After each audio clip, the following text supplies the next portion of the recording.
Hi friends, எல்லாத்துக்கும் வணக்கம். Welcome back to Aishu வீட்டு சமையல். இன்னைக்கு நம்ம என்ன பார்க்க போறோம்னா குலாப் ஜாமுன். இது செய்கிறது ரொம்பவும் சுலபம். நம்ம ரவை சேர்த்து செய்ய போகிறோம். அது ரொம்ப டேஸ்ட்டாக செஞ்சிடலாம். இது ரொம்ப சாஃப்டாக இருக்கும்ல, ரொம்ப ஜூஸியாக, ரொம்ப சாஃப்டாக, நல்லா டேஸ்ட்டாக இருக்கும். இது நம்ம வீட்டில் சுலபமாக செஞ்சிடலாம். வாங்க வீடியோக்குள்ளே போகலாம். இதுக்கு என்னென்ன பொருள் தேவைன்னு பார்த்துடலாம். இதை எப்படி செய்யலான்னு பார்த்துடலாம். முதல்ல நம்ம குலாப் ஜாமுனுக்கு தேவையான இந்த சுகர் சிரப் செஞ்சுருவோம். 2 கப் சர்க்கரை எடுத்துருக்கிறேன். அதை 3 கப் தண்ணி சேர்த்து ஒரு ஏலக்காய் சேர்த்து நல்லா கொதிக்க விடலாம்.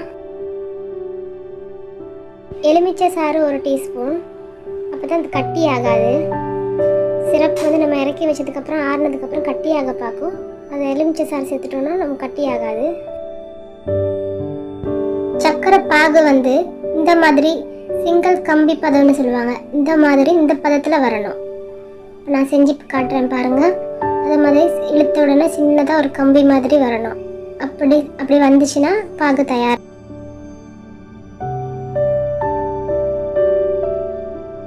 ஒரு கப் ரவை, அதை கலர் சேஞ்ச் ஆகாமல் நல்லா வறுத்து எடுத்துக்கோங்க.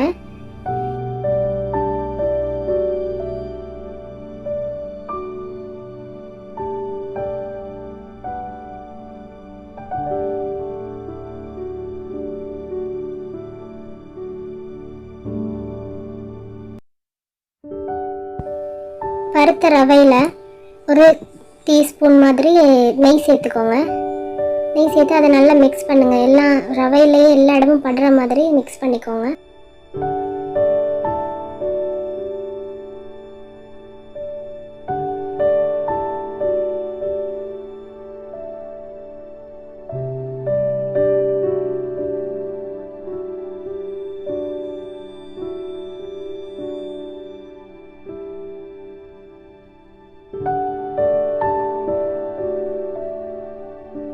இப்போ அந்த ரவையில் நான் 3 கப் பால் சேர்க்குறேன்.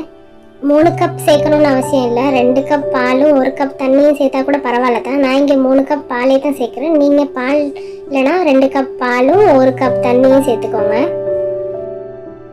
இங்கே நான் சேர்த்துருக்க பால் காய்ச்சாத பால் தான். நம்ம பக்கெட்டில் வாங்குகிற பால் அப்படியே தான் சேர்த்துருக்குறோம். காய்ச்சாமல் சேர்த்துக்கொள்ளலாம். 3 டீஸ்பூன் சுகர் சேர்த்துக்கொள்கிறேன். இதில் நான்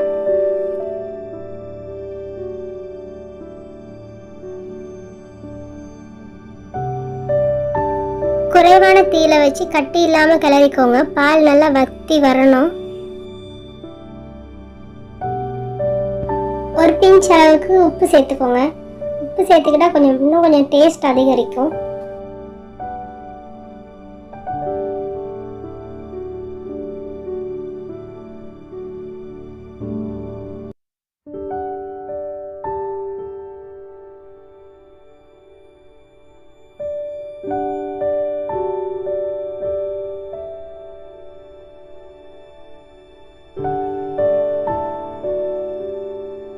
இந்த மாதிரி பால் அப்படியே கொஞ்சம் கொஞ்சமா வத்தி வரணும்.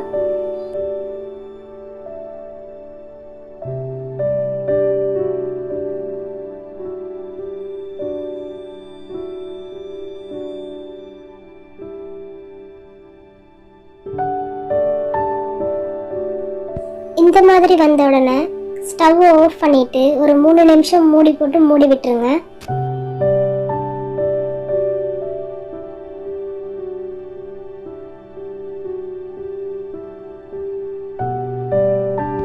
மூணு நிமிஷத்துக்கு அப்புறம் திறந்து பார்த்தா இந்த மாதிரி இருக்கும். இது நல்லா ஆற விட்டுட்டு கை பொறுக்கிற சூடு வந்ததுக்கப்புறம் கைக்கு கொஞ்சம் எண்ணெய் தடவிட்டு அது சப்பாத்தி மாவு மாதிரி பிசைஞ்சு எடுத்துடலாம். நல்லா அழுத்தி பிசைஞ்சிக்கோங்க. அப்போ நமக்கு அந்த விரசல் இல்லாமல் அந்த குலாப் ஜாம் வெடிப்பு இல்லாமல் நல்லா நல்லா சாஃப்டாக கிடைக்கும். இல்லாட்டி உடைய பார்க்கும்.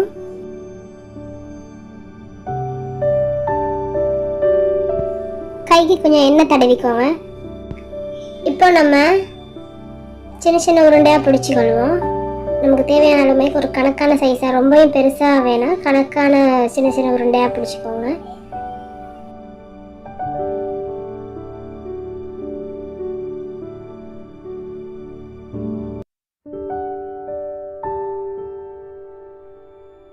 இந்த மாதிரி எல்லாம் சின்ன சின்ன பாலாக பிடிச்சி எல்லாம் வேற எடுத்து வச்சுக்கோங்க.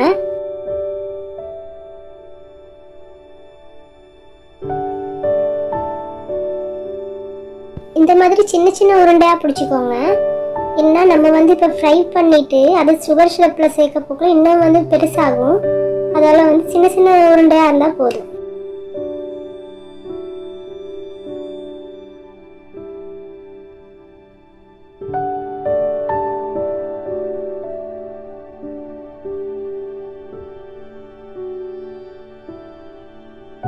இந்த மாதிரி எல்லாம் செஞ்சு வேற எடுத்து வச்சிருவோம். இப்போ கடாயில் நம்ம தேவையான அளவு ஆயில் சேர்த்துக்கிட்டு அதை வந்து நம்ம ஃப்ரை பண்ணி எடுத்துடலாம். ரொம்ப சேர்க்காதீங்க, கொஞ்சம் கொஞ்சமாக சேர்த்து ஃப்ரை பண்ணி எடுங்க. நிறையா சேர்க்க போனோம்னா அது உடைய பார்க்கும். அதால் நம்ம ஒரு கொஞ்சம் கொஞ்சமாக போட்டு ஈவனாக எல்லா இடமும் நல்லா கலர் சேஞ்ச் ஆகுறது, கோல்டன் ப்ரௌன் ஆகுற வரைக்கும் நீங்கள் ஃப்ரை பண்ணி எடுத்துக்கோங்க. இந்த மாதிரி லைட்டாக கிளறி விடுங்க. எல்லா இடமும் வந்து ஒரே மாதிரி ஃப்ரை ஆகுற மாதிரி. கலர் வந்து நல்லா சேஞ்ச் ஆகி ரொம்பவும் ப்ரௌன் கலர் ஆகிடக்கூடாது. இந்த மாதிரி இந்த கோல்டன் கலர் வந்ததுக்கப்புறம் மட்டும் நம்ம வெளியில் எடுத்துருவோம். ரொம்பவும் கலர் சேஞ்ச் ஆகிச்சுன்னா கொஞ்சம் கசக்கிற மாதிரி இருக்கும். அதால் நம்ம வந்து இந்த இந்த கலர் வந்து சரி. இப்போ இதை நம்ம வெளியில் எடுத்து ஒரு டிஷ்யூ பேப்பரில் போட்டு வெளியில் வைப்போம். அதில் இருக்க ஆயிலெல்லாம் வந்து இந்த டிஷ்யூ பேப்பருக்கு வந்ததுக்கப்புறம் நம்ம அந்த பாகில் சேர்த்துக்கொள்ளலாம். நம்ம இப்போ முன்னாடியே சுகர் சிரப்பு செஞ்சு வச்சனால இப்போ ஆறி இருக்கும். அதை நம்ம கொஞ்சம் சூடு பண்ணிவிட்டு இப்போ இந்த குலாப் ஜாமுன்களை சேர்த்துக்கொள்ளலாம். அப்படி சேர்த்ததுக்கு அப்புறம் ஒரு 3 மணி நேரம் இல்லாட்டி 4 மணி நேரம் அதை அப்படியே டிஸ்டர்ப் பண்ணாமல் அப்படியே மூடி வச்சுருங்க. அது அந்த வந்து குலாப் ஜாமுன்களுக்கெல்லாம் அப்போ தான் அந்த நல்ல ஜூஸியான குலாப் ஜாமுன் நமக்கு கிடைக்கும். அது வந்து நல்லா உள்ளுக்கு அந்த சிரப்பெல்லாம் இறங்கி நல்லா டேஸ்ட்டாக இருக்கும். அவ்வளவுதான் ஃப்ரெண்ட்ஸ், நல்ல சாஃப்டான ஜூஸியான குண்டு குண்டு குலாப் ஜாம் ரெடி ஆகிருச்சு. இது நீங்களும் ட்ரை பண்ணி பாருங்கள். இது ரொம்பவும் ஈஸியாக இருக்கும். இது சாப்பிட ரொம்ப டேஸ்ட்டாக இருக்கும். இது நீங்கள் கட்டாயம் ட்ரை பண்ணி பாருங்கள். ட்ரை பண்ணி பார்த்துட்டு கமெண்ட் பண்ணுங்கள். எனக்கு இந்த வீடியோ உங்களுக்கு பிடிச்சிருக்குன்னு நினைக்கிறேன். லைக் பண்ணுங்கள், ஷேர் பண்ணுங்கள், சப்ஸ்கிரைப் பண்ணுங்கள். மறந்துடாமல் பக்கத்தில் இருக்க பெல் பட்டனை கிளிக் பண்ணுங்கள். தேங்க்யூ ஃபார் வாட்சிங்.